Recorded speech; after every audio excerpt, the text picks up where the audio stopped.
Assalamualaikum, selamat petang sahabat-sahabat dan anak tua abah semua. Semoga petang ni diberi kesihatan yang baik dan dimurahkan rezeki. Amin. Petang ni abang atau mak nak buat apa, Mak? Pengat pisang. Buat pengat. Hari ni kita buat pengat lah. Hari ni nak makan pengat. Pisang daripada besan bagi. Ya. Sagu rendang pun dia yang bagi. Jadi daripada tak buat apa-apa tu kan, Tok Mak buat kalau pengat pisang. Bahan-bahan pengat pisang, tentunya ada pisang, daun pandan dalam gulai. Tok Mak pakai santan kara ni 1 kotak. Tengoklah kalau cair kita tambah lagi 1, kalau cukup sekotak je. Sebuku gula merah, ini sedikit apa ni, sagu rendang tu, dan juga garam sedikit. Cuma garam Tok Bapa tak letak kat sini. Biasalah masak pengat mesti nak ada garam-garam tu untuk buat lemak. Garam dia dengan gula putih sedikit. Okay, sahabat. Nanti kita tengok kesudahan. Jom kita masak. Okey, kita ni dah mula nak apa? Membuat Tok Mak masukkan ni gula merah. Gula merah dulu Kita panaskan air.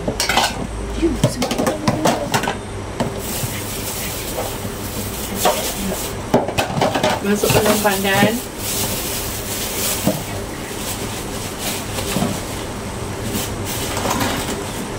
Tunggu air tu mendidih sekejap.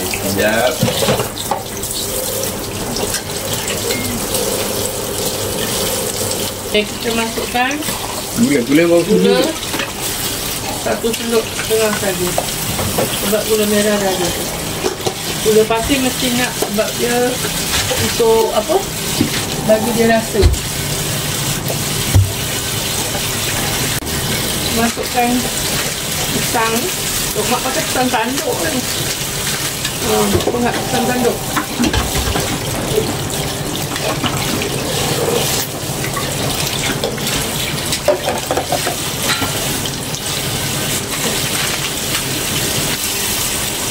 Kita letak garam sikit. Garam ni untuk melemakkan dia. Santan kalau campur dengan garam naik lemak dia.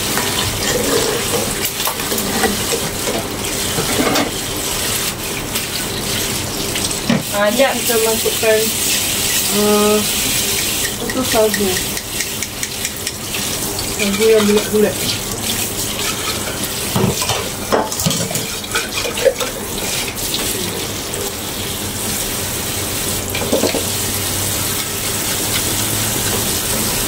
Dia dah mendidih masuk santan, Mak. Ya. Okay. Kita masukkan santan.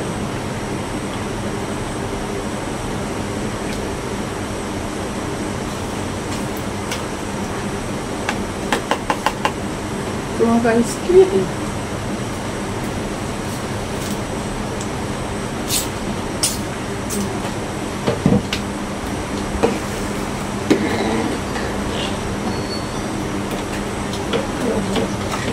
Nampak dah apa?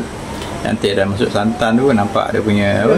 Pisang dia pun dah lembut. Jadi kita boleh matikan api.